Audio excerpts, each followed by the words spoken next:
Então, Senhor Deus, que é o nosso Pai, um Pai de infinito amor e bondade, esse amor e essa bondade que ainda não podemos compreender nem sentir na sua totalidade. Jesus, nosso modelo e guia, um modelo e guia que em muitos corações ainda se encontram distanciados desse modelo e guia. Aos nossos mentores que nos protegem e guiam pelo caminho do bem, do reto agir, a nossa gratidão por tudo que nós estamos vivendo, por tudo que temos, e que a tua paz, esse teu amor que já sentimos, não só possa permanecer nos nossos corações, mas nos nossos lares, e através dos nossos pensamentos, e na direção daqueles que são motivos das nossas preocupações, e na direção daqueles que se encontram distanciados das verdades que poderão libertá-los dos ciclos reencarnatórios de dor. Gratidão por tudo, e que essa paz e que esse amor prossiga entre nós. Muito obrigada. Graças a Deus. Gente, hoje o nosso capítulo é o de número 15. É um capítulo cujo tema já é bastante sugestivo. É um apelo cristão. Se, de uma forma geral, um apelo já nos chama atenção e já nos comove e já nos deixa em alerta para uma participação, imagina um apelo que é eminentemente cristão. Esse apelo, com muito mais propriedade, deveria mexer com os nossos corações, com os nossos sentimentos. E o apelo dessa noite é um apelo cristão, que merece toda a nossa atenção, que merece toda a nossa energia, todo o nosso empenho. Então vamos ver lá do que se trata a história hoje. Esse capítulo, ele já começa a falar de uma região que foi intitulada, né, por Calderaro, como uma região denominada de Cavernas dos Sofrimentos. Eles estavam, né, eles iam visitar, né, na véspera já estava se comentando sobre uma visita às Cavernas do Sofrimento. A gente sabe que ao redor do nosso planeta existe uma psicosfera que ela foi dividida de uma forma didática e vibracional. Em que sentido? No sentido de que essas camadas vibracionais, quanto mais próximas à crosta terrestre, que é onde a gente caminha, onde a gente exerce as nossas funções aqui no planeta Terra, nós que estamos encarnados, quanto mais próximas de nós, mais essas zonas espirituais, ou essas dimensões espirituais, elas são mais materializadas, mais grosseiras, e ali existem ou estão habitando temporariamente espíritos desencarnados, comprometidos de uma forma muito rigorosa com as leis de Deus. Então, quanto mais próximo do planeta Terra, mais essas zonas, essas dimensões espirituais, elas são grosseiras e destinadas a espíritos que erraram, que infringiram a lei de Deus de uma forma mais significativa. Porque nós não podemos esquecer que nós também infringimos as leis de Deus, e é por isso que a gente está aqui reencarnado.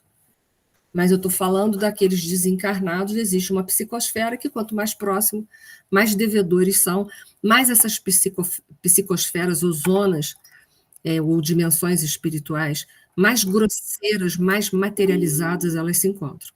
E quanto mais afastadas do planeta, é inversamente proporcional, são mais diáfanas, elas vão ser habitadas por espíritos que se encontram cada vez em condições melhores. A gente não pode esquecer que essas zonas mais próximas da Terra, a mais próxima de todas, ela foi denominada trevas, que vai ser uma zona que vai ser tratada de forma muito enriquecedora no próximo livro que nós vamos estudar, que é o Libertação. Logo após, né, já se distanciando um pouco mais da crosta terrestre, nós vamos ter um umbral grosso, que nós já retratamos no livro Os Obreiros da Vida Eterna. Depois nós vamos ter umbral médio, umbral fino, é onde está situada a colônia espiritual no nosso lar. Então, se eles estão falando sobre cavernas de sofrimento, a gente está falando de um local muito escuro, muito sem luz. Com certeza, ou pelo menos nos levam a processo de reflexão, que essas zonas, né, que vão ser visitadas, né, na véspera da prometida visita, né, essa zona que vai ser visitada, ela deve estar localizada entre o umbral grosso e as trevas. A gente deduz, ali não falou com minudências de detalhes, mas a gente deduz porque pela condição de espíritos, um espírito para estar numa caverna é um espírito que se sente muito culpado, que tem muita culpa, infringiu muita lei. Então a gente deduz que é mais ou menos nessas dimensões que nós acabamos de narrar. Só que a gente não pode esquecer uma coisa que é de suma importância. Estejamos aonde estivermos, encarnados ou desencarnados, a gente nunca está apartado do amor de Deus. Pelo simples fato de nós sabermos que, pela doutrina dos espíritos, que um dos atributos da divindade é a onipresença, ou seja, Deus está em todos os lugares, Deus é imanente, e a gente sabe, portanto, que Deus está dentro de nós e fora, isso significa que, mesmo se nós estivéssemos hoje desencarnados nas trevas, Deus estaria ali presente conosco. Então, a sua misericórdia está sempre conosco, nos salvaguardando, nos visitando, nos incentivando a encontrar um caminho de retorno ao Pai, de vivência às suas leis, sempre. Então, não importa se há espíritos hoje que habitam as cavernas e são denominadas cavernas de sofrimento, lá a presença divina também se faz. Um livro intitulado Memórias de um Suicida, da Ivone Pereira, a gente vai ter oportunidade de ver logo nos primeiros capítulos que eles vão de tempos, todos os dias, né, todas as semanas, em determinadas regiões da trevas, que são intituladas cavernas, onde eles lá, quando eles já sabem que há algum espírito que já está mais desperto, que a sua consciência já está mais liberta da culpa do suicídio, eles falam o nome completo da pessoa e o número da caverna que se encontra aquele espírito desencarnado, para que eles possam se dirigir e o espírito aceitar a ajuda. Não há prova maior, quando a Ivone Pereira narra esses episódios nesse livro, não há prova maior da misericórdia de Deus do que isso. Porque mesmo esses espíritos nessa condição, eles estão em determinadas localidades que são numeradas e eles são lembrados pelo último nome que eles tiveram aqui enquanto encarnados, pelo nome completo. Então, isso prova o quanto que nós somos velados e cuidados em qualquer lugar que nós estivermos. Então, que isso jamais a gente possa esquecer. Porque a gente, às vezes, está passando por momentos de dor e a gente acha que Deus está surdo ou que nos abandonou. Mas Deus nem está surdo e nem nos abandona. Isso é de suma importância a gente lembrar isso, principalmente nesses momentos de dor que a Terra está vivendo. Então, que a gente nunca, nunca, jamais esqueça que mesmo que a gente estiver com os nossos pés chafurdados na lama, nós estamos sendo aparados por Deus. Tamanho é o seu amor, a sua misericórdia, a sua justiça. Então, que a gente nunca, jamais esqueça sobre isso, ok? Então, estavam prestes a terminar minhas possibilidades de estudos, porque está chegando no final do livro. A gente tem que lembrar que esse livro é a narrativa de uma semana de trabalho, deu um livro. Uma semana de trabalho dá um livro, né? Então, ele estava prestes a terminar os trabalhos, as pesquisas, as observações que ele precisa fazer para a sua evolução, em companhia de Calderaro, que é o mentor deste livro, quando, na véspera da prometida visita às cavernas dos sofrimentos, O estimado assistente me convidou a ouvir a palestra do instrutor Eusébio, que a gente vai pescar alguns trechos dessa palestra, mas é claro que se eu não citar e tiver algum que fala mais próximo ao coração de vocês, vocês vão ler e vão falar, tá bom? Então, ele foi convidado naquela noite para assistir uma palestra que o Eusébio ia dar. Para quem especificamente, né?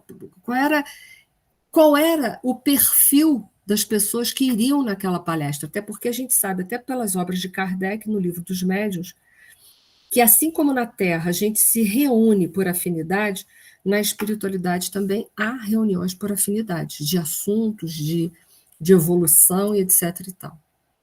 Então, estava destinada principalmente, né, a umas centenas de companheiros católicos romanos e protestantes das igrejas reformadas, ainda em trânsito no serviço da esfera carnal. Ou seja, os católicos romanos e os protestantes das igrejas reformadas estavam reencarnados. E olha que interessante, a reunião ia ser feita para essa coletividade. E apesar de serem religiões muito parecidas, mas possuem antagonismos entre si de interpretações. Mas na espiritualidade iam se reunir todos. Olha que interessante isso. Para ouvir a palestra do Eusébio, que saberia falar para a multidão, para duas correntes filosóficos religiosas que tinham as suas divergências, mas ele saberia se dirigir a todos de forma que não prestigiassem a um e desprezassem aos outros, de forma que todos pudessem tirar o mesmo tipo de proveito. Isso é que é a capacidade para falar. Então, olha que interessante, é claro que também ia ter a participação dos desencarnados, tanto que André Luiz era um dos participantes. Então, olha só como é que esses mentores, eles têm um poder de síntese. Quando eu falo poder de síntese, eu não estou falando poder de resumo, não. É capacidade de olhar os assuntos com amplitude e saber falar sobre o assunto de uma forma diversificada, mas a ponto que não vá mexer em pontos nevrálgicos das religiões. Tá? Então, olha que capacidade fantástica desses mentores. E aí a proteção divina, que a gente já exaltou bastante aqui no início, que a gente não pode esquecer que todos temos. Não importa se a gente é católico, se a gente é protestante, se a gente é espírita, se a gente é do candomblé, seja do que for, do que a gente quiser, para Deus não há fronteiras. É isso que a gente não pode esquecer. E se Deus ajuda a todos, quem somos nós para fazer separação? Porque a gente acaba fazendo. Né? Então a gente tem que botar as barbas de molho. Importa compreender que a proteção divina desconhece privilégios. A graça celestial é como um fruto que sempre surge na fronte do esforço terrestre. Onde houver colaboração digna do homem, aí se acha o amparo de Deus. Não é a confissão religiosa que nos interessa em sentido fundamental, senão a revelação de fé viva, a amplitude positiva da alma na jornada de elevação. Então, o que importa é o trabalho do bem que a gente está fazendo, que pode levar um rótulo nosso, tipo assim, o trabalho do bem que eu faço como espírita, o rótulo é o espírita. Mas não importa se o outro é católico, ele tem um rótulo católico. O bem é o bem e ponto final. É isso que a gente precisa entender. Para a gente não cair em fundamentalismos, né? E se tornar pessoas tão enrijecidas e extremistas a ponto da gente se separar uns dos outros, que é o que a gente está vivendo muito por aí, nesse momento. E a gente precisa entender uma coisa: discordar é salutar. Eu não preciso concordar com todo mundo. É natural haver opiniões diferentes. Nós somos seres diferentes. É natural que a gente olhe para as coisas de forma diferente. Isso não é patológico. Mas o problema é quando o discordar, ele vai no caminho, no sentido, na direção da discórdia. Porque aí a discórdia já vai gerar guerra, já vai gerar separação, já vai gerar violência. Mas discordar é muito salutar, é muito salutar. Até porque 6 não troca nada com meia dúzia. A gente precisa de opiniões diversas até para poder enxergar as coisas de outra forma. Então, discordar é muito salutar, discórdia não. Quanto mais rudimentar é o discurso de entendimento religioso, maior é a combatividade inferior, que traça as fronteiras infelizes de opinião e a acirrada hostilidade deploráveis. Como se Deus não passasse de um ditador em dificuldades para manter-se no poder. E Deus não é ditador e nem tem dificuldade para se manter em poder nenhum, porque ele é onipotente e ponto. E ponto. Né? E a gente tem que lembrar que religião, ela apenas representa a nossa forma de entender e sentir Deus, só isso. Mas que religião é criação humana. É criação humana. E a gente briga pelas nossas criações humanas, a gente briga e se separa por coisas que são temporárias e que vão ser modificadas. A gente briga por essas coisas. No entanto, a gente deveria se posicionar em relação às coisas que são eternas. E se posicionar não é discordar nem fazer guerras. Mas a gente briga pela religião e esquece da boa coisa. A boa notícia é que as religiões, todas elas, quando falam verdadeiramente das leis de Deus, elas falam uma língua só em todos os setores, em todas as religiões. Porque a verdade é verdade em qualquer lugar. A verdade é verdade, o amor é amor para o católico, para o espírita, para o budista, para o taoísta, para o protestante, sei lá para quem for. Quando Madre Teresa de Calcutá, ela amparava uma pessoa que estava caída nas sarjetas da Índia, ela amparava com amor. Aquele amor dela era o mesmo amor que o Chico Xavier tinha quando ele amparava alguém que estava numa situação de dificuldade. Era o mesmo amor de Gandhi, era o mesmo amor de outro, porque amor é amor. Então, e a gente briga por religião. Não, é a minha religião, é a minha. Né? Eu me recordo que há muitos anos atrás, eu dando uma palestra, falando sobre diferença, alguma coisa assim, que eu citei alguma coisa sobre, no meio da palestra, sobre religiões, né? E aí eu falei que às vezes, a gente tem muito sentimento de superioridade, não, a gente é espírita, não sei o quê, mas que isso não deveria existir entre nós, né? E, e aí, eu não sei como é que foi que surgiu a situação, e que acabou chegando num assunto, né? Porque eu, em geral, quando a casa é pequena, eu interajo muito com a plateia. Chegou o assunto de uma pessoa que era espírita e havia deixado de ser espírita e foi ser evangélica. Aí uma pessoa na plateia, que conhecia também a situação, não conseguiu se conter e falou assim, ai, meu Deus do céu, andou para trás. Aí todo mundo, como começou a rir. Como assim andou para trás? Né? Ela continua sendo cristã, como protestante? Ponto final. Eu não sei se ela andou para trás ou para frente, ou se ela ficou no mesmo lugar. Isso é só Deus que vai saber. Né? Então, é a nossa visão. Se a gente acha que a pessoa está aqui e vai para ali, que ela andou para trás. Eu não sei sobre isso. Eu prefiro não traçar esse tipo de julgamento. Eu prefiro não traçar. Né? Que às vezes era uma espírita, mas era uma espírita que não compreendia bem o espiritismo, era um espírita que não se sentia no potencial de se desenvolver de uma forma religiosa, porque a religião não falava muito ao coração dele, e de repente agora, quem sabe, como protestante, o coração fala completamente. Então a melhor religião é como o Dalai Lama falou certa vez, num diálogo com Leonardo Boff, é aquela que te torna mais pacífico, mais amoroso, mais misericordioso, mais compreensivo. Por quê? Porque é aquela que extrai o melhor a seu respeito e lhe faz viver com maior intensidade as leis de Deus. Então, quem sou eu para dizer que fulano andou ou para frente ou para trás? É melhor a gente não colocar isso. Eu acho isso melhor, né? Então, é muito interessante. São as nossas colocações preconceituosas. Qual é a nossa tarefa como espírita? Se é que o capítulo aqui não comporta, mas comporta reflexão. Será que eu, como espírita, eu estou agindo como espírita mesmo na sociedade? Que como espírita mesmo, eu não posso ser partidarista de nada. Eu não posso dizer que católicos são melhores do que muçulmanos piores do que católicos, ou espírita melhor que católico, católico pior que espírita. Eu não posso agir dessa forma. Como espírita, eu tenho que amar o próximo, independente de rótulo religioso, independente de rótulos políticos, independente de rótulos culturais, independente de qualquer rótulo. Isso como espírito.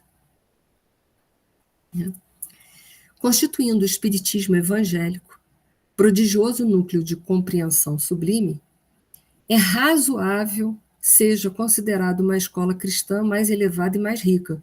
Isso porque nos oferece mais subsídio de compreensão, de vida pós-morte, de reencarnação. Mas entendam, se a gente só souber e se convencer de que existe a reencarnação porque é um fato racional, e que se a gente só souber de uma forma racionalmente que a vida continua, isso nos torna, por esse simples saber, criaturas mais elevadas? Não mesmo.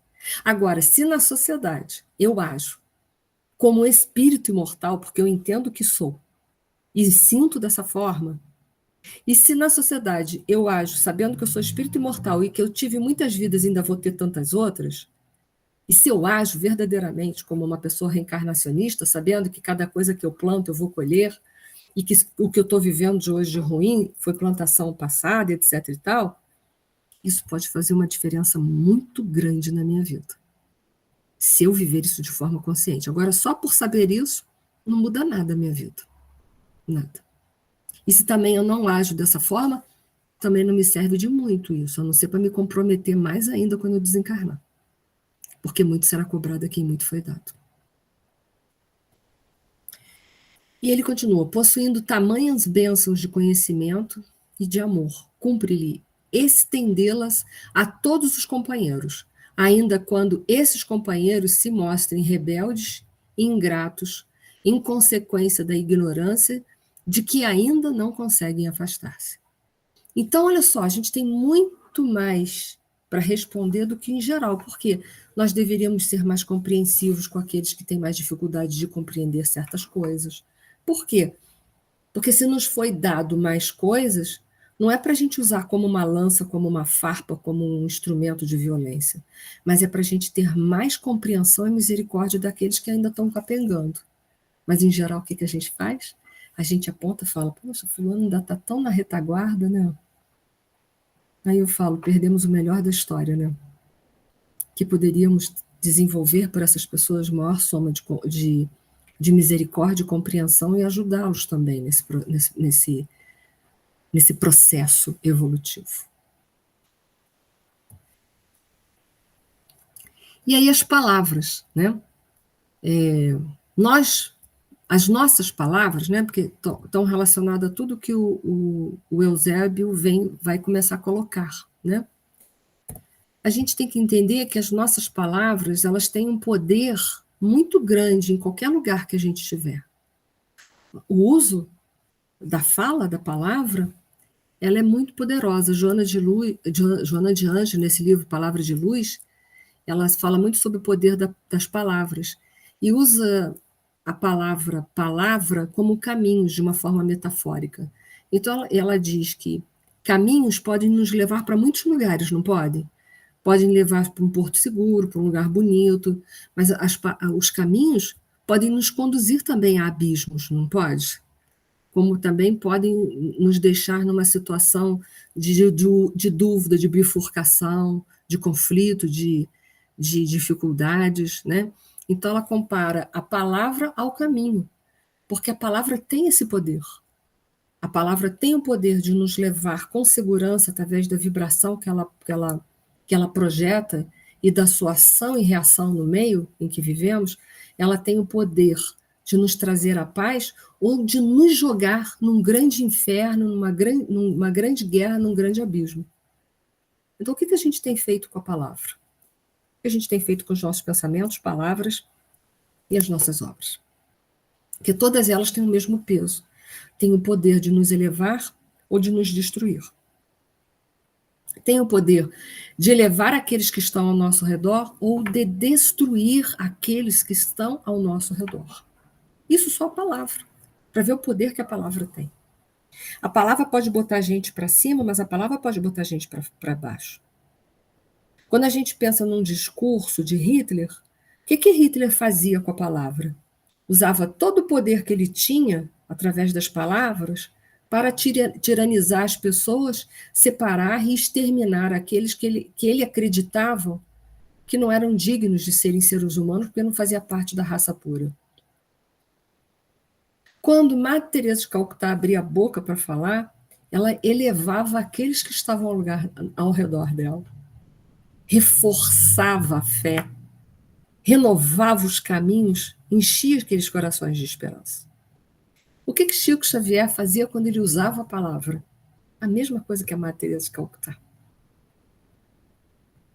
Então, nós temos um grande poder que se chama as palavras. A capacidade de falar e de influenciar de uma forma positiva ou negativa. E responderemos, sem dúvida nenhuma, pelas nossas influências. E Eusébio? Se o patrimônio da fé religiosa, então eu achei interessante ele colocar patrimônio da fé religiosa. A doutrina dos espíritos, ela não nos pertence. Ele é um patrimônio da humanidade.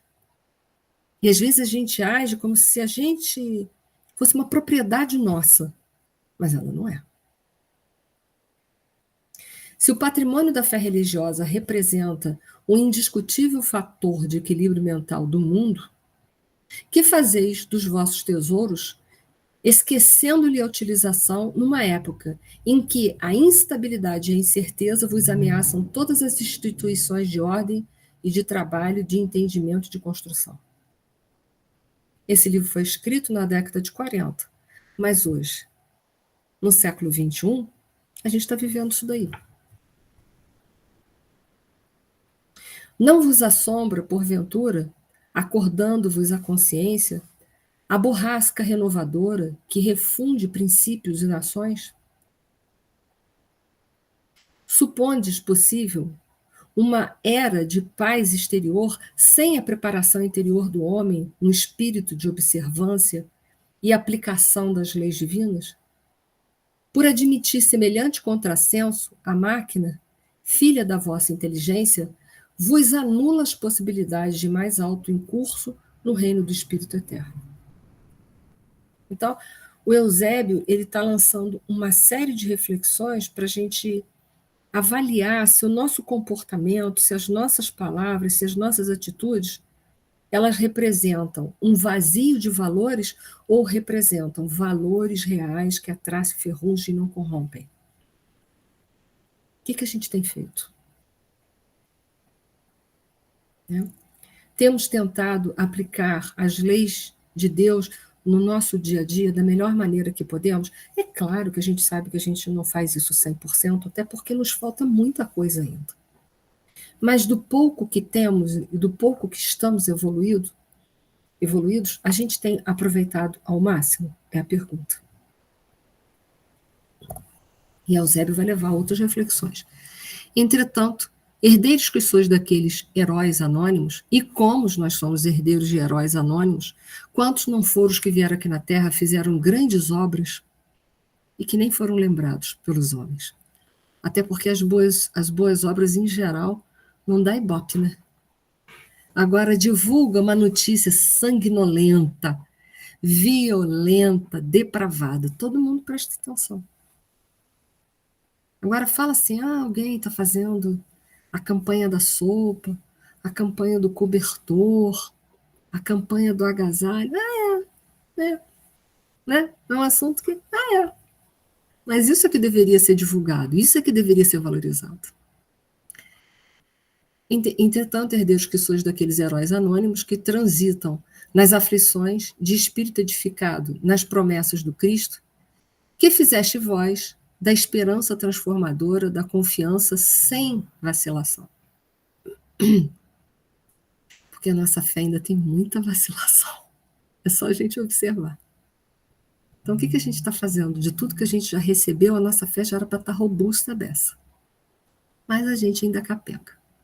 Onde colocaste a fé viva que os vossos patriarcas adquiriram a preço de sangue e de lágrimas? Que é do espírito de fraternidade que assinalava os aprendizes da Boa Nova. Enriquecidos pelas graças do céu, pouco a pouco, olvidaste as portas da revelação divina em troca de comodidades humanas. E quantas vezes a gente troca Deus por mamão? É a pergunta do dia a dia, não é?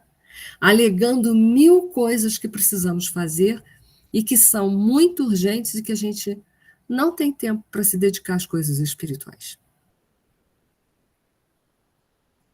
E quando eu falo das coisas espirituais, eu não estou falando só de instituições religiosas, porque fazer boas atitudes a gente pode fazer em qualquer lugar.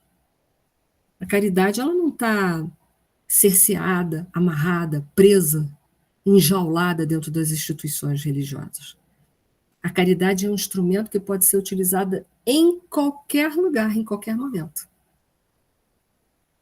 E quantas vezes a gente, às vezes, diz, eu não tenho tempo. Não, se eu não tenho 1 hora por semana, não tenho. Aí eu fico pensando, num dia de 24 horas, a gente não tem nem meia hora, às vezes, para dedicar nada de bom à vida espiritual. E quando chega lá, na vida espiritual, quer receber o todo, o tudo. Como? Se pequena parte da minha vida, muito pequenina foi a parte que eu me dediquei aos valores que a traço ferrugem não corrompem, porém, a vida material eu me dediquei exaustivamente. Então a gente está esperando muito por aquilo que não deu, né? Antigamente, os companheiros do Cristo disputavam a oportunidade de servir. E é verdade, né? Quando a gente vai ler aquelas obras do Emmanuel, aqueles romances, a gente viu como as pessoas aceitavam até morrer nas arenas devorados pelos leões. E hoje? E hoje? A gente não tem tempo para nada. No entanto, na atualidade, procurais as mínimas ocasiões de ser servidos. E as mínimas ocasiões que a gente tem, a gente ainda quer ser servido. Reverenciais do Senhor a luz dos séculos e mantém-vos nas sombras do nefando egoísmo. Proclamais nele a glória da paz e incentivais a guerra fratricida em que os homens e instituições se trucidam reciprocamente. Por isso que a gente entende, né, quando Jesus fala que haverá prantos e ranger de dentes, né? Porque a gente ainda não entende o convite do amor. Para o convite do amor, a gente não tem nem 5 minutos. Não tem. E aí a dor veio um dia e não pega só 5 minutos da nossa vida, não. Pega um bom tempo dela. Perante os desafios do céu, crede, acaso, servir a Deus encarcerando os servidores da fé nos templos suntuosos? Então, tira de lá, né? O templo não pode ser um cárcere para todos nós. E quantos são aqueles que são representantes religiosos que tentam encarcerar os seus fiéis dentro dos templos religiosos? Em todas as religiões. Manipulando a verdade a seu bel prazer, manipulando o evangelho do jeito que desejam, achando que falam em nome de Deus, mas como falam em nome de Deus se só veem os seus interesses pessoais? Então não fala em nome de Deus. A pompa do culto exterior só faz realçar o desatino das vossas perigosas ilusões acerca da vida espiritual. Os fariseus, eles davam muita ênfase aos cultos exteriores, não dava? Lembra? A importância de lavar a mão antes das refeições. Não que a gente deve comer com a mão toda suja, não é isso. Mas isso era muito mais importante do que aquilo que saía da boca deles. Então, é um contrassenso. E às vezes vivemos dentro daquela ritualística religiosa, até dentro do espiritismo, e nos esquecemos de ser espíritas dentro de casa, que é ali que eu falo que o bicho pega. É ali que é difícil ser espírita. Lá fora, na vida de relação, é rapidinho, é vapt-vupt, né? Agora, dentro de casa, eu falo assim, que a gente costuma fazer assim, quando a gente chega dentro de casa, a gente tira a nossa máscara, né? E pendura ela atrás da porta. Aí entra para dentro de casa. Aí aquela máscara de cordeirinho ficou lá atrás da porta. Porque o que aparece agora é um lobo. E aí, quando a gente sai de casa, a gente não esquece desse detalhe. A gente vai lá atrás da porta, pega a máscarazinha de cordeirinho, bota de novo, prende bem e sai e vai para a vida. Então, difícil ser espírita dentro de casa. Lá fora, a gente consegue contracenar bem. Mas dentro de casa a gente tem dificuldade. Todos, né? Todos. E aí continua. Deixa eu ver onde que eu parei, eu me perdi. Infrutífera seria a divina missão do mestre se a Boa Nova permanecesse circunscrita às trincheiras sectárias, onde presunçosamente os refugiais com o objetivo de inflamar a execrada fogueira da hostilidade, simultaneamente cordiais. Não encontrastes outra fórmula de externar a crença além da concorrência menos digna? Que até fé virou isso, né? Que coisa horrível pensar nisso, mas é isso aí que a gente fez. Né? A gente está sendo religioso de fachada e a gente está assim, é a minha religião que vai me salvar. É a única que pode salvar. Esse mesmo pensamento tinham os judeus na época de Jesus e que falharam na sua missão, não foi? E a gente está repetindo. Então, a história deveria servir para nós como um parâmetro de como não fazer igual. Porque os judeus acreditavam que eles eram proprietários do Deus único e que apenas o Deus deles salvaria eles, o que o resto eram os gentios, que gentios todos não seriam salvos, não foi isso? Falharam na sua missão. E a gente ainda falha. Fala assim, a minha religião é a melhor. É mais ou menos repetir o mesmo texto. Eusébio está lançando muitas reflexões em relação à religião, em relação aos religiosos. Eusébio está levando isso, até porque ali é uma comunidade formada de católicos e protestantes e de outros tantos que estão ali desencarnados aproveitando. Mas o foco são essas duas correntes filosóficas religiosas. Não julgueis, esteja a fé consagrada ao menor esforço. Não está mesmo. Porque eu vou dizer uma coisa para vocês. É preciso muito esforço para vencer a montanha das nossas dificuldades, dos nossos vícios, das nossas sombras. É preciso muita fé para mover essas nossas montanhas internas. Apesar de que elas são possíveis de serem movidas, mas só muita fé para a gente conseguir mover os nossos vícios. Porque a gente não veio aqui mover o vício alheio, a gente veio mover o nosso. Qual ocorre a ciência? A religião tem o seu trabalho específico no mundo, e tem. Porque a ciência vem falar das leis de Deus no campo da matéria. E a religião vem falar das leis de Deus no campo da moral. Mas todas as duas são importantes? São. Está lá no Livro dos Espíritos.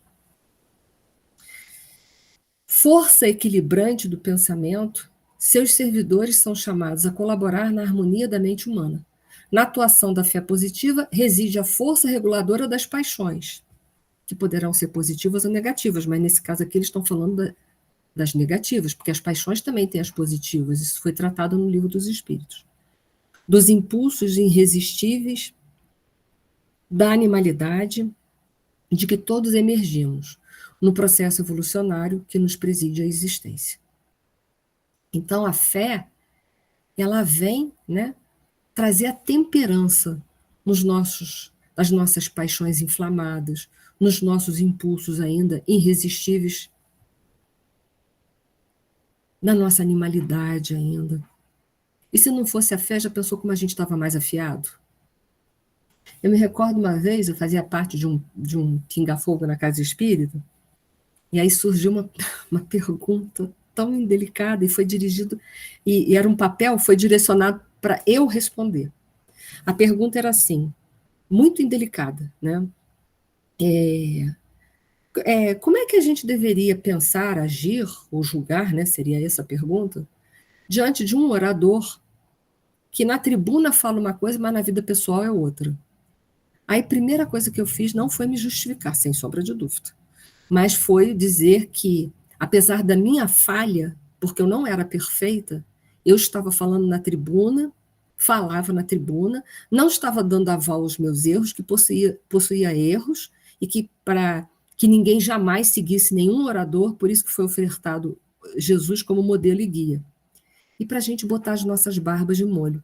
Porque muitas vezes aquele orador tão imperfeito que está sendo julgado ali pelas pessoas sentadas, a gente fica pensando se ele não tivesse ali dentro da casa espírita, quem ele seria.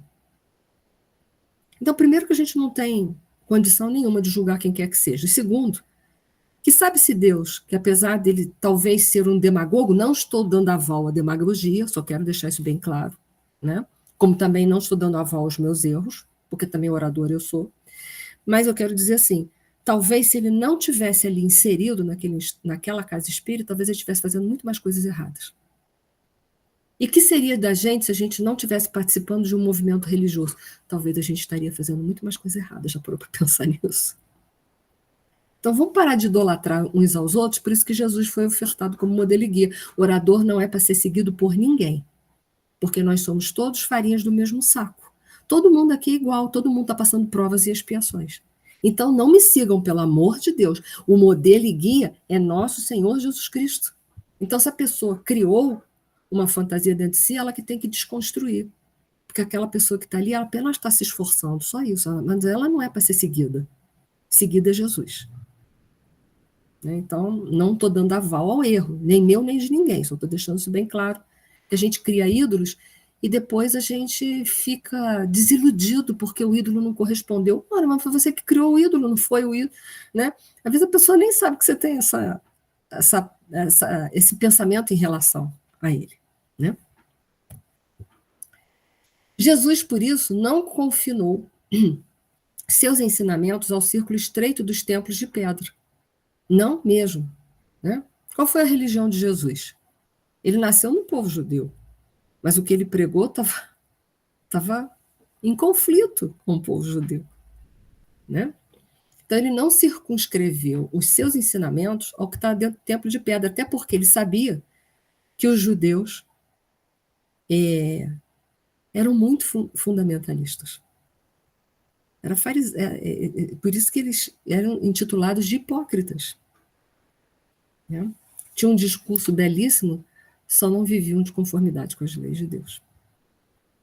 Reverenciou, em verdade, os monumentos que recordassem ali os lugares santos da oração, consagradas às manifestações superiores do Espírito. Entretanto, não se cristalizou nas atitudes adorativas. Não ficou lá adorando a vida inteira. Lembra dos 3 andares da casa mental? Se você só viver no terceiro andar, você só fica o quê? Em adoração, adoração, adoração, mas você não sai do lugar, você não evolui. Por quê? Você tem que estar em contato com o espiritual, com o superior, mas para angariar forças para viver aqui, nesse ninho de conflitos, que é a vida de relação no planeta Terra. Para conseguir botar ali em prática aquilo que você aprendeu, que é dureza. E o espiritualizar-se é viver entre os pecadores, porque pecadores nós também somos. Então ele não cristalizou nas atitudes adorativas, viveu conquistando amigos para o reino do céu. Não impôs aos seus seguidores normas rígidas de ação. Pedia-lhes amor e entendimento, fé sincera e bom ânimo para os serviços edificantes. Então, quem somos nós para agir diferente? Aproximou-se de Madalena, Jesus, né? Aproximando-se de Madalena, não estragava em baldas conversações. Interessa-lhe o coração no sublime apostolado renovador. Visitando Zaqueu, que era o cobrador de impostos, abençoa-lhe o esforço nobre e construtivo. Dirigindo-se à mulher samaritana, não desce às contendas inúteis, né, da diferença entre as raças, os problemas que houve entre eles. Impressiona-o pelo contato de sua alma divina, fazendo-a abandonar o velho cântaro da fantasia para que busque as fontes eternas. Convivendo com cegos e leprosos, loucos e doentes de todos os matizes, exemplificou a vida social, baseada na fraternidade mais pura e nos mais elevados estímulos à santificação. Por fim, imolando na cruz seus 2 últimos companheiros, eram ladrões confessos, aos quais não hesitou dirigir a palavra fraterna, inflamada de amor. Então, Jesus, ele não deu aval ao erro, mas ele não era preconceituoso a ponto de se afastar das pessoas. No entanto, a gente é assim, não me misturo com aquela gente. A gente tem muito isso, né? Como se aquela gente fosse muito inferior ao que somos, na realidade. Porque quando a gente já fala aquela gente, a gente já se igualou. Ou, no mínimo, a gente desceu mais ainda. Ou se igualou ou desceu. E Jesus não era assim. Não limiteis, portanto, a demonstração de confiança ao Altíssimo aos cerimoniais do culto externo. Né? Nada da gente se focalizar ao que é externo. Deus está dentro. E é dentro da gente que a gente tem que buscar Deus. Porque se a gente não encontra Deus, fora não fala nada. O de fora não fala nada. Quando a gente encontra Deus aqui dentro, aí a gente fica assim, não vou fazer isso com o outro, não. Porque eu estou na presença de Deus. E porque eu sinto o outro, por essa presença divina, eu sinto no outro, o outro sendo meu irmão de verdade. Eu sinto essa realidade. Eu sinto. Então eu não faço por esses motivos. Porque eu sinto a presença do Pai dentro de mim e consigo, com essa presença, sentir verdadeiramente que o outro é meu irmão. E aí eu não faço. Eu não faço e ponto. Mas enquanto o Pai estiver fora da gente, a gente faz assim, Deus acho que não está olhando não, vou fazer. Né? Mais ou menos assim. Não foi visto, está tudo certo. Varrei a indiferença que vos enrigela as basílicas suntuosas.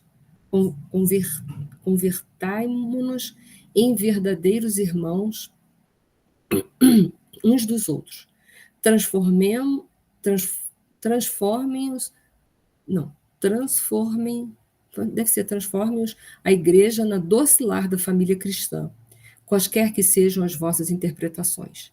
Esqueçamos a falsa afirmativa de que os templos apostólicos passaram para sempre. Cada aprendiz do evangelho guarda na própria vida um reduto destinado ao culto vivo divino do mestre, perante o qual escoa a multidão dos necessitados todos os dias. E aí continua as reflexões de Eusébio. A gente já está terminando. Se alguém quiser fazer alguma reflexão aqui em particular, por favor, levanta a mão e me interrompa, tá? Fugir ao farisaísmo. Lembra dos fariseus? Falavam, mas não viviam. Eram hipócritas, né? Eu fico pensando assim, no tempo de Jesus eram os fariseus, no tempo de Sócrates eram os sofistas. E hoje, quem são? Hoje quem são? Né? Vou deixar aí para vocês pensarem. Fugir ao farisaísmo dos tempos modernos, que se recua ao auxílio fraternal, em nome do gênio satânico, do cisma dogmático. Jesus nunca foi pregador da desarmonia. Jamais endossou a vaidade petulante dos que pelos lábios se declaram puros, mantendo o coração ali está atascado, desse afastado do lodo miasmático do orgulho e do egoísmo fatais. Diante do mundo periclitante, alucinado por ambições rasteiras e dominado pelo ódio e pela miséria, sequências das guerras incessantes e aniquiladoras, harmonizemo-nos em Jesus Cristo, a fim de equilibrar a esfera carnal. Então, há muitas coisas ao nosso redor hoje que são conflitadas, que são motivos de guerras, de separações, e as próprias guerras em si, por si só existentes no nosso planeta. Mas como é que a gente vai conseguir equilibrar toda essa desarmonia na Terra? Vivendo Jesus. Vivendo Jesus. Eu digo, os países que hoje declaradamente se encontram em guerras, eu pergunto, eles vivem a lei de Deus? Independente da religião deles, porque todos eles têm religião, e nas religiões deles a gente encontra as leis de Deus. A gente encontra. Mas por que eles não vivem isso? Porque mamão fala muito mais alto. Então vamos cuidar do nosso mamão, do mamão que a gente alimenta. Se a gente cuidar do nosso mamão, já está bom. É menos uma guerra, é menos um erro na face da terra. Só isso que a gente precisa pensar. Evitai a subversão dos valores espirituais, afugentai as trevas que vos ameaçam a organização político-religiosa. Isso é bem, parece que foi escrito hoje, para hoje, né? Temei a ciência que estadei sem a sabedoria. Livrai-vos do raciocínio que, calculada sem amor, revisai a fé para que seus impulsos não se desordenem à míngua da edificação. Então ele está chamando a atenção para a gente que é religioso. O que a gente tem feito da nossa religião em relação ao mundo que a gente deveria estar exemplificando ou tentando viver o melhor possível. Então, foram os pontos que eu pesquei da palestra do Eusébio, né, que me tocaram mais fundamente, falando como se fosse hoje, no século XXI, ainda para a gente. Sobre as religiões, sobre a minha religião e a religião dos outros, sobre a minha salvação e a salvação das outras pessoas, sobre o que a gente tem feito de tudo que a gente recebeu dentro das religiões, ou da religião que a gente está professando. Será que a gente é capaz de amar, de compreender, de ser brando e pacífico com um irmão que professa uma fé diferente, que professa um partido político diferente de uma crença minha? Será que eu consigo amar esse irmão da mesma forma? Será que eu consigo amar um irmão cujo o gênero sexual não corresponde àquilo que eu acho que deve ser certo, né? Será que eu consigo amá-lo sem essa fronteira? Será que eu consigo amar um irmão de uma outra raça da mesma forma que eu amo a minha raça? Tudo isso eu preciso pensar. Como eu tenho vivido o Evangelho, como eu tenho vivido os ensinamentos de Jesus na sociedade. E eu volto a dizer para vocês, eu tenho medo quando se aproxima as grandes decisões políticas da nossa pátria, principalmente aquelas que vão decidir grandes líderes políticos como presidente, vice-presidente, governadores, etc. E tal. É ali que a gente mostra que a gente não tem o menor dos ensinos de Jesus para se comportar na sociedade.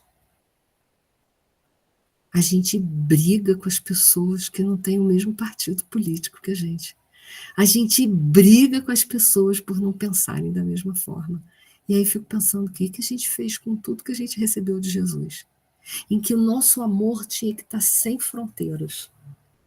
Eu volto a dizer, discordar é muito salutar, mas discórdia jamais foi salutar em momento nenhum da nossa vida. O que nós temos feito? O que nós temos feito? Essa pergunta não pode calar. Não pode calar, gente. Que a gente se prepare, porque agora vem as eleições, né, das cidades, e as guerras vão começar nas redes sociais. Não, porque eu sou do partido tal, porque eu concordo com o político tal. Gente, não vamos nos separar por isso, por favor. Vamos nos unir pelo amor que nós deveríamos ter uns pelos outros por sermos irmãos. Ponto final. Ponto final. Ok? Que cachorrinho bonitinho, hein, Marilza? É menina? Ou menino? É menina. Menina. Essa é a menina, Lola. Hã? Lola. A Lola, que bonitinha, gente. Olha só, que menina bonita. Ela está aprendendo as obras de André Luiz em breve. Mesmo. Na próxima, agora, ela já nasce sem rabinho e vai começar a fazer outras coisas. Que bom! Coisinha linda, gente. Esses bichinhos são nota 10, né? Eles dão exemplos. A gente vê essa tragédia no sul do país, que aí a gente viu, né, aquele pessoal passando de barco e botando tudo que é raça de cachorro junto dentro do barco. Pergunta se alguém se esgalfinhou e matou o outro. Se fosse a gente já estava com a arma em punho. Não, esse pedaço de pão é meu. Não, isso aqui é meu. Não, quem vai no barco sou eu, não é você, não. E os bichinhos, todo mundo se amontoava, todo mundo dava um jeitinho. E foi, né? Dando exemplo de convivência para a gente. Né? Eles são ótimos. Como eu gosto de bicho. Enir, eu acho até que, meu Deus, como eles deviam estar apavorados, né? Tadinhos, eu imagino. Ah, Sem eu entender morro de nada, dó. né? Sem entender Eu nada. morro de dó. Que a gente Verdade. entende, né? A razão nos É. ajuda a concaternar o raciocínio e a sair daquela situação de conflito, ou pelo menos amenizar a situação de conflito. Mas o animal não tem isso. Não, A gente vê que alguns foram resgatados, eles estavam desesperados, né? Quando eles exatamente. pegavam, eles iam para o colinho das pessoas, e a gente Nossa, via os olhinhos deles assim, estava escrito assim: muito obrigada, muito obrigada, muito obrigada, né? verdade. Nossa, foram momentos de muita assim emoção, né? Das lágrimas virem aos olhos. Pelo menos, muitas vezes eu chorei mesmo. Porque eu falei assim, Nossa, gente, imagina o desespero que estava ali dentro, sem saber se ia viver ou se não ia, o que estava acontecendo, se ia morrer de fome. Vem alguém assim, me tira daqui de verdade, vai me levar para outro lugar, né? Que coisa, né? Eles são gratos. Você lembra um que agarrou na perninha da veterinária e não queria mais foi. largar? Gente do céu, o que é aquilo, né? E fora que eles lambiam, agradecendo, né? Para ver, e a gente às vezes não tem esse sentimento todo por estar sendo salvo, né? A gente às vezes não tem isso, né? Acha que não faz mais do que obrigação. A gente tem muito que aprender com esses bichinhos, muito, muito. E às vezes dentro do barquinho tinha cachorro, tinha gato, tinha outros bichos, galinha, não sei se vocês viram isso, né? E ficou todo mundo ali na boa, todo mundo na boa ali, como se fosse tudo da mesma espécie.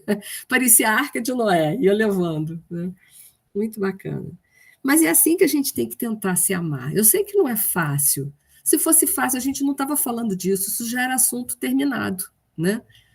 Mas a gente tem que tentar, gente, se amar além das fronteiras religiosas, políticas, culturais, etc, etc, etc.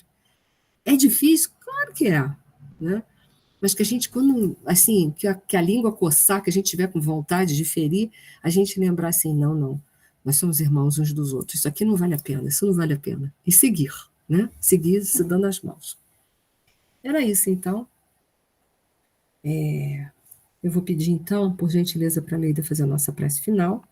Novamente, vamos lembrar das pessoas que a gente sabe que estão passando momentos de muita dificuldade, os nossos irmãos no Sul, os países lá fora que estão em guerra. A guerra é uma coisa que eu nunca passei guerra, mas eu digo assim, o que eu vejo deve ser um cenário desolador. Vamos orar muito, muito demais, por todos os envolvidos, sem esse negócio de partido, é porque é do país tal. Gente, fez guerra, já é farinha do mesmo saco. Vamos rezar para todo mundo, e ponto final, sem fronteiras, né?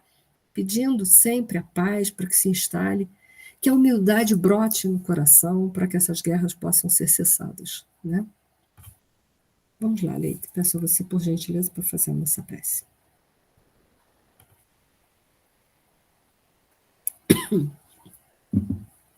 Deus nosso Pai, Jesus nosso querido Mestre, aos amigos da espiritualidade, aos encarnados que tantos também nos auxiliam e aqueles que uma certa distância também sempre velam por nós.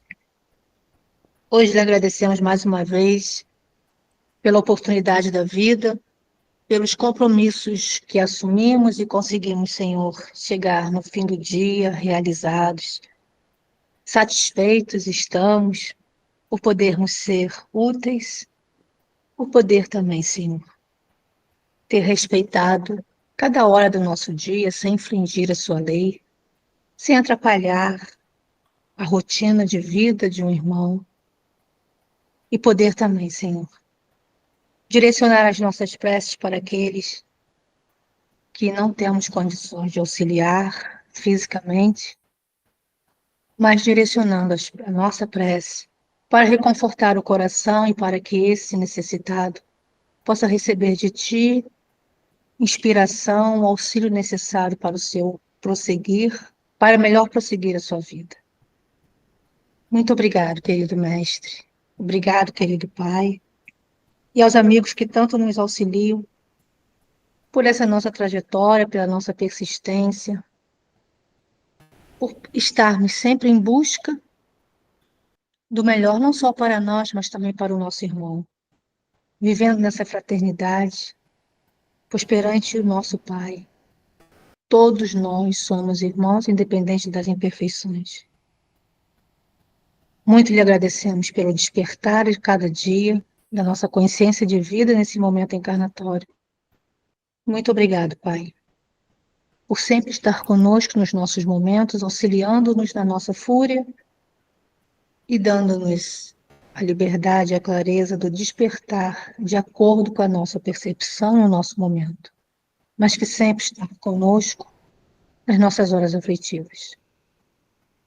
Que possa envolver a cada irmão aqui presente, extensivo àqueles que temos em mente, e que nos ampare nessa noite, para que mais uma vez possamos descansar o nosso corpo e, se merecedores, formos a esfera espiritual para o aprendizado. E amanhã, ao despertarmos, Senhor, estaremos assim mais confiantes, mais alegres, mais satisfeitos do seu amparo para prosseguir nessa nossa trajetória evolutiva. Muito obrigado pelo seu apoio, obrigado aos amigos que também nos auxiliam, dando-nos força, coragem e sabedoria para o nosso prosseguir. Com o teu amor, assim, continuamos, e muito lhe agradecemos pela oportunidade da vida e que assim seja. Assim